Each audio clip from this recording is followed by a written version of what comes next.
Optimizing negotiations in the midst of chaos. So let's think about what optimizing means in the first place. It means to make the best of or make best use of a situation in the midst of certain circumstances. So what could be more chaotic than working through a pandemic?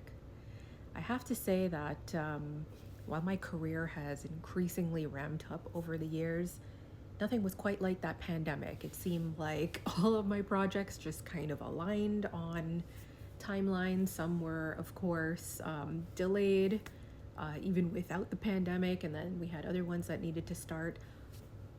The situation needed to be optimized because it was chaotic just for the sake of just for the simple fact of that we had like a really packed procurement plan, and the organization I was working for at the time just had so many initiatives really critical to the organization that they needed to start rolling out. So then we hit the pandemic.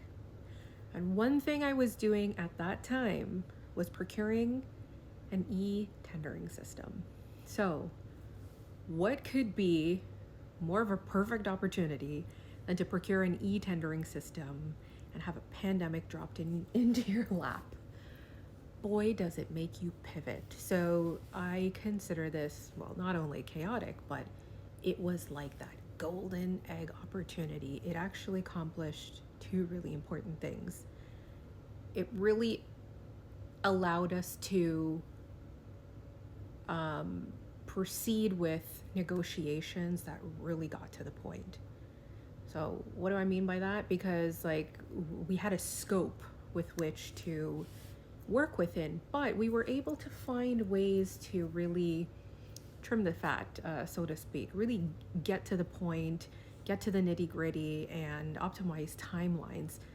To be very honest with you, some of the things might have been a little bit more complex or taken a bit longer, just simply because we were operating under the assumption that we would be in person doing some of these negotiations and in person doing or using this e-tendering system. And then the whole world got flipped on its head, and we were like, now we're remote first. So it allowed us in this time of chaos to really drill down on the things that we needed immediately. The other thing that was really important that came about in this time of chaos was, how do you effectively continue to run a procurement when you don't have anyone on site? So you may think, like, particularly those in countries where remote work was much more widely adopted and accepted prior to the pandemic, like especially in the States, but not where I was. We were still heavily on site, and we still had the on site is best mentality. I don't particularly share that. But it allowed me the opportunity to demonstrate to the organization that remote could work, and it can work well. So I was able to run the organization's very first all remote vendor sessions. And of course, it was for this e-tendering system. So it allowed us to establish something. It was a bit of a pilot because we didn't know how things would need to be refined along the way. But at the same time, it allowed us to establish something that was very much a gap in our process. We weren't as flexible, and we were having challenges bringing people to the table to evaluate them, because a lot of our vendors and our suppliers are out of the city, out of the country. If you're familiar with CETA, which is one of the trade agreements that governs public sector procurements in Canada, you would know that we're supposed to significantly reduce or eliminate barriers to procurement. Like, geography should not be weighted as heavily as we do. So this was really interesting.